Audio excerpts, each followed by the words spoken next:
American field biologist George Schaller was the first person to study mountain gorilla behavior.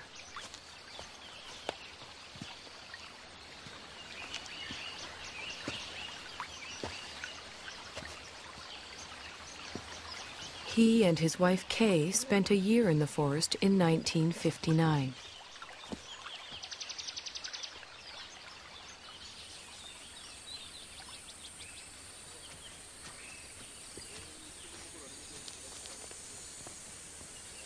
A number of other scientists have followed.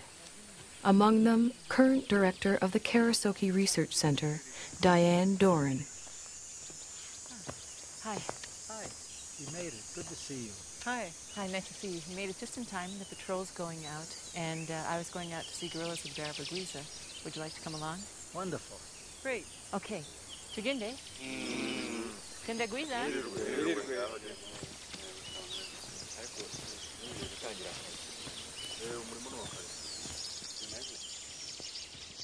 Gorilla researcher Diane Fossey established Karasoke in 1967 in the forest she grew to love.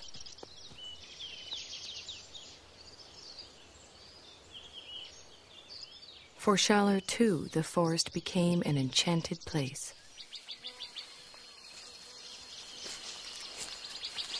Some of my most magical moments with wild animals were watching gorillas, staying with them day and night. I used to do all my own gorilla tracking. You walk along slowly, you see the broken vegetation, you smell the animals. There's the musty, somewhat sweet odor of gorillas in the air.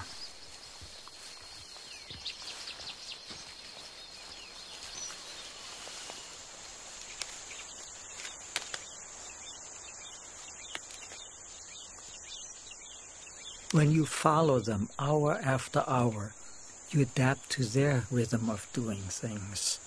You move at their speed.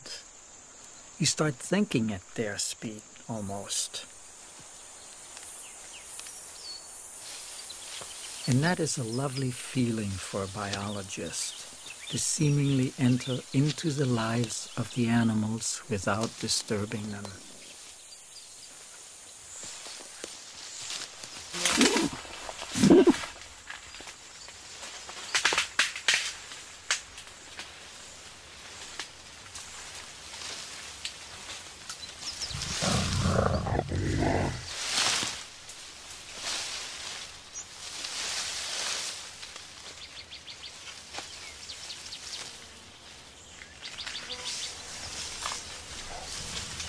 When approaching the animals, scientists try not to be too quiet. Mountain gorillas like to know when people are near.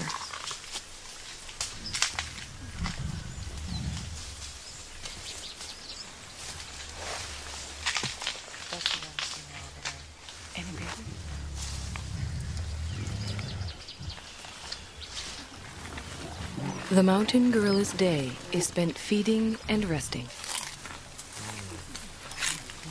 Feeding and resting, and feeding some more.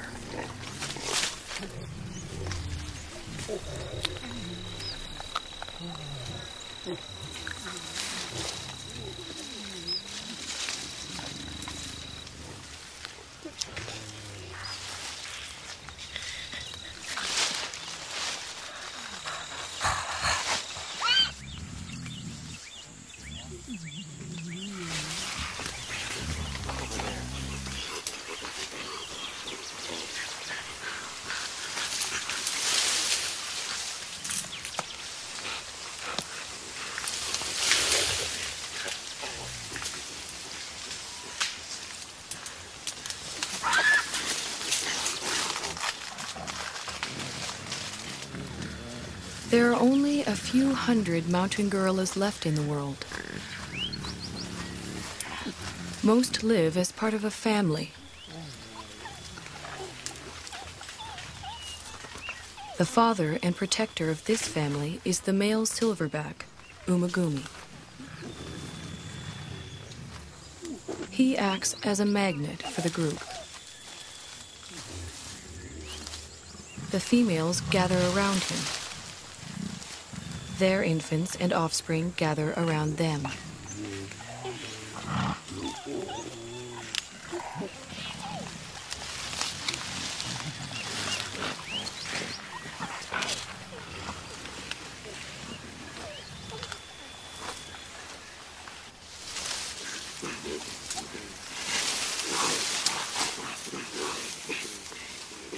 Mountain gorillas are social animals. The closeness begins in infancy. Rarely, if ever, does a mountain gorilla mother let her baby out of her sight.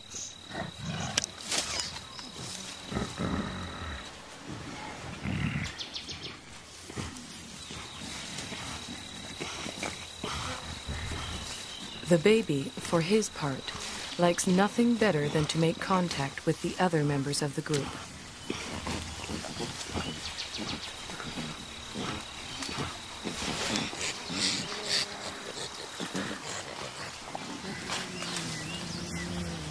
Even when they spread out to begin their daily search for food, the gorillas continue to communicate with one another.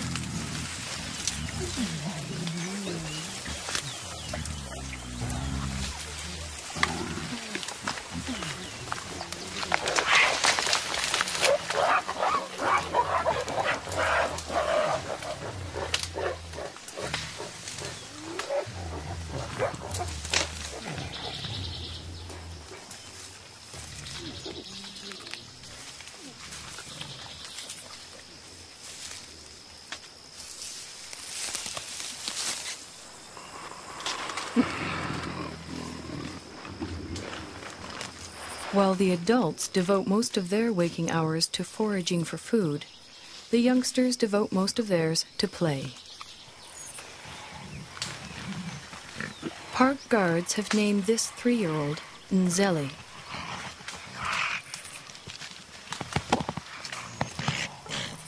They call his friend Imvura.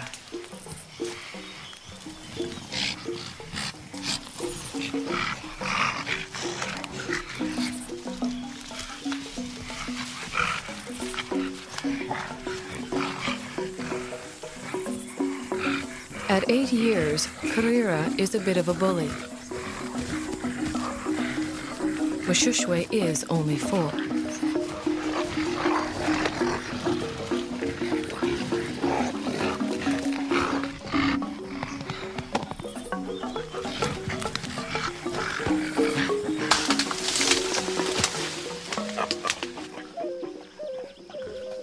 The games they play help the youngsters determine their status in the group.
Childhood can last anywhere from 8 to 12 years, but the gorillas' need to maintain their status never seems to end. Any opportunity to reinforce the hierarchy is seized upon.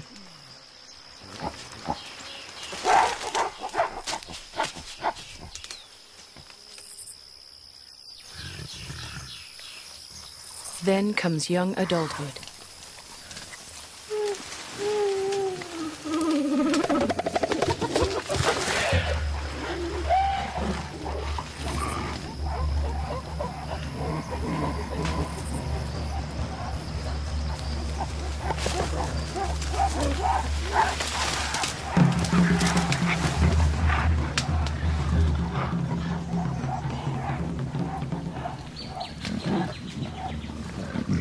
At 13, Intwari has the beginnings of a silverback and his first real sense of the power that comes along with it. He also has a dedicated young male follower.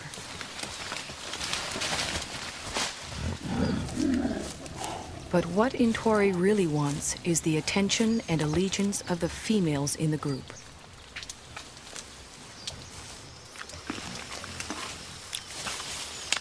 Umugumi doesn't seem too threatened by Intwari's advances towards the females. Well over 400 pounds, the dominant male silverback could easily discipline the younger one, or throw him out of the group altogether. For now, Umugumi seems content to focus on the local vegetation, of which he eats some 50 pounds a day.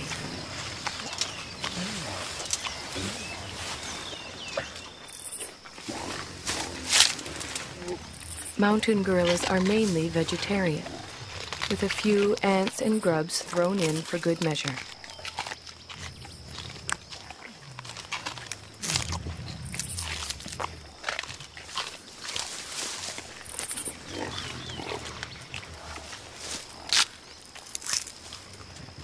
Their staple diet includes a bitter, stinging mixture of thistles, nettles, goosegrass, bamboo, and wild celery.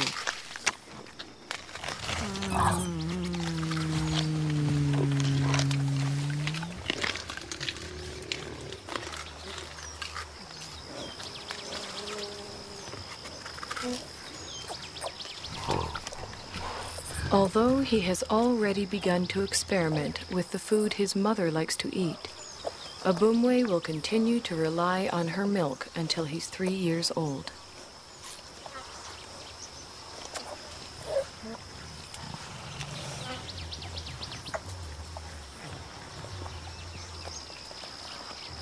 By the time he's 4, Abumwe will be strong enough to forage on his own.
Mountain gorillas are generally well adapted to the world in which they live.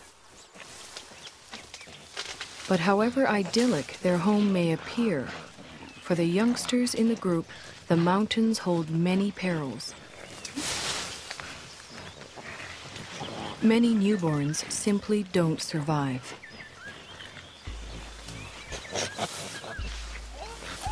Mbele gave birth 2 days ago.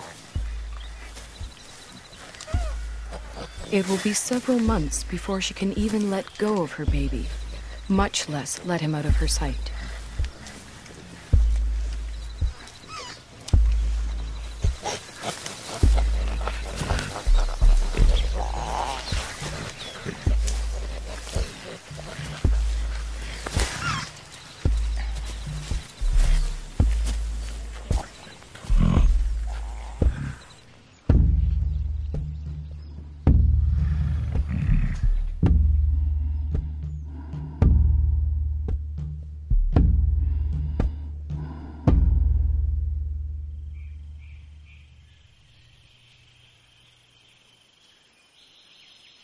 The mountain gorillas are more vulnerable than they know.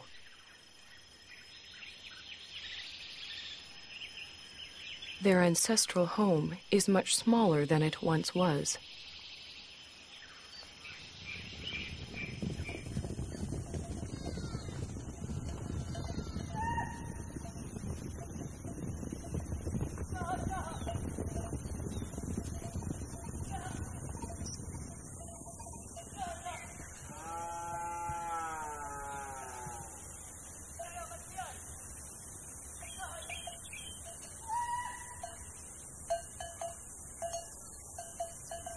All around them, human activity is increasing.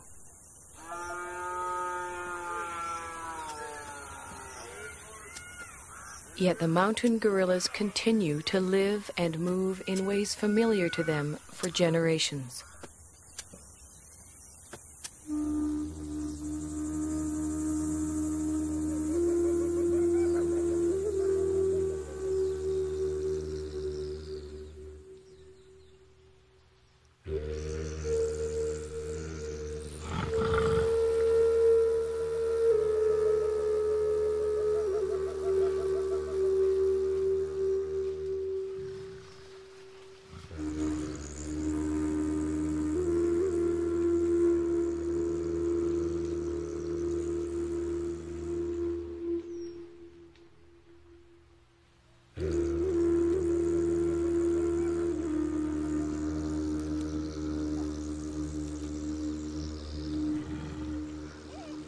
They do not distinguish between thistles and meadows that are inside the park and thistles and meadows that are outside it.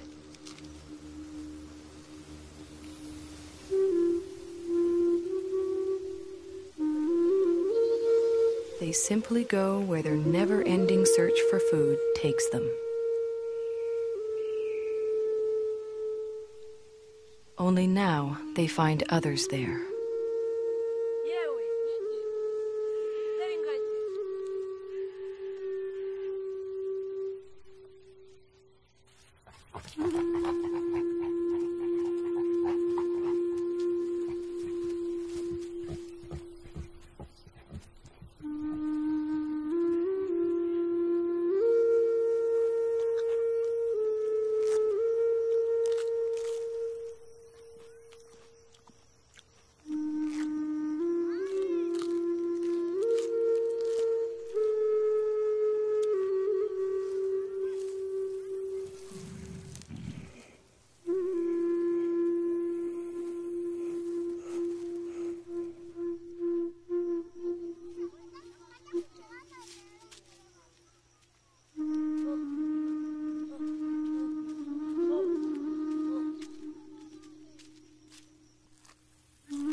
Both the mountain gorillas and their forest sanctuary now receive official protection.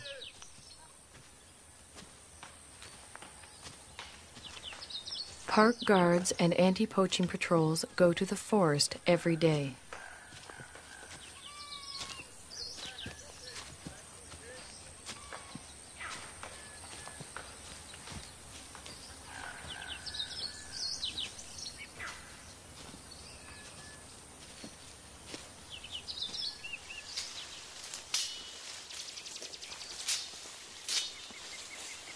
To protect the gorillas and all the other wildlife, the patrols search for and destroy snares that local hunters have set for game.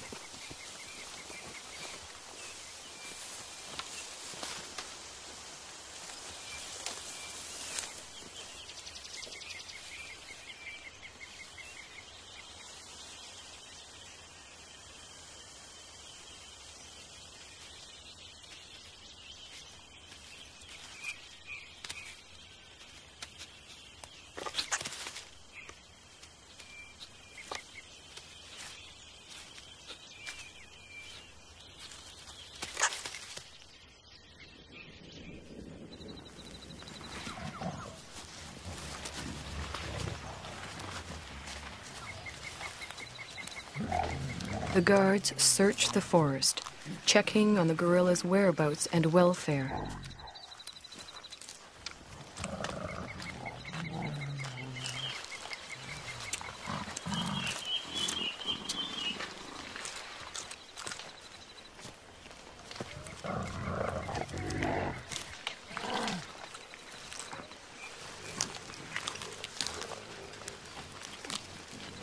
The same guards who name the mountain gorillas at birth follow their progress for years, watching as the gorillas grow to maturity. Over time, a close relationship develops, a bond between the animals and the men.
Almost every day it rains. The mountain gorillas don't seem to like it. They don't seem to know what to do about it either, other than simply wait it out.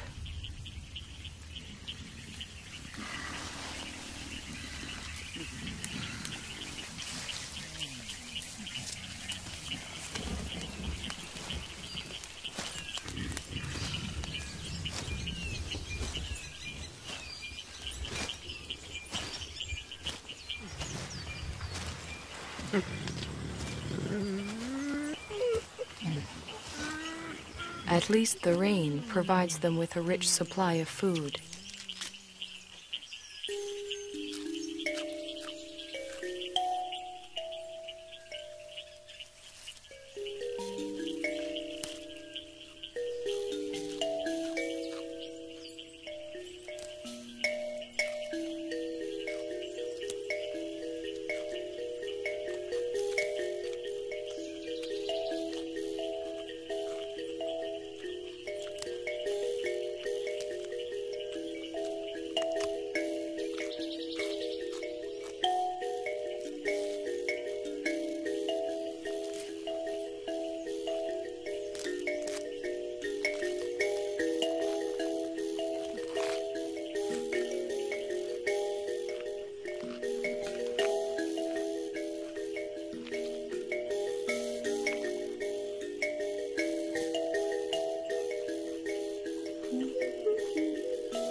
After feeding, the family gathers around the silverback, Umagumi.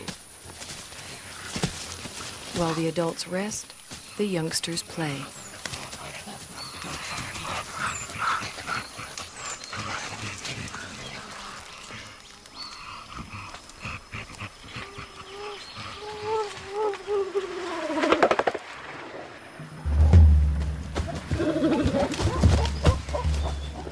For the group's leading young adult male, it's become much more than play.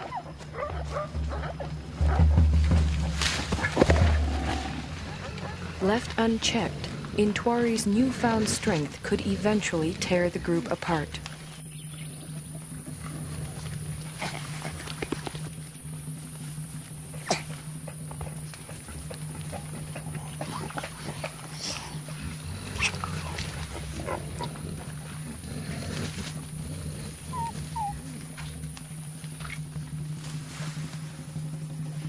The threat Intwari represents puts females such as Poppy on edge.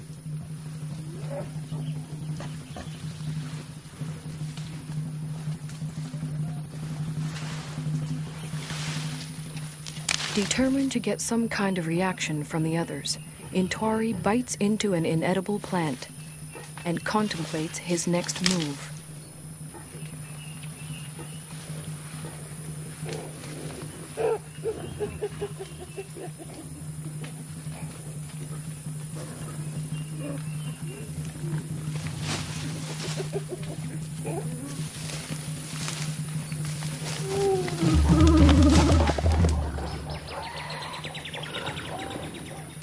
This time, even Umagumi seems uneasy.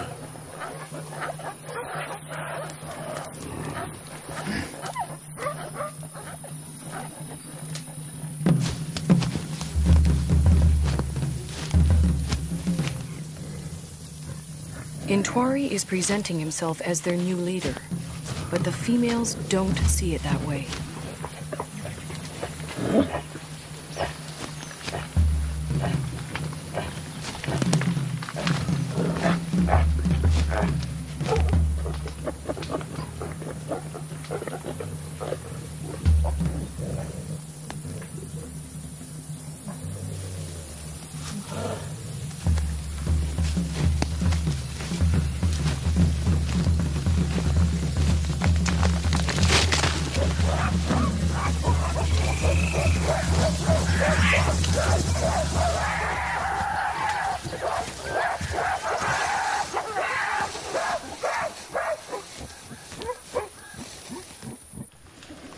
Having forced Intwari out, the group moves on.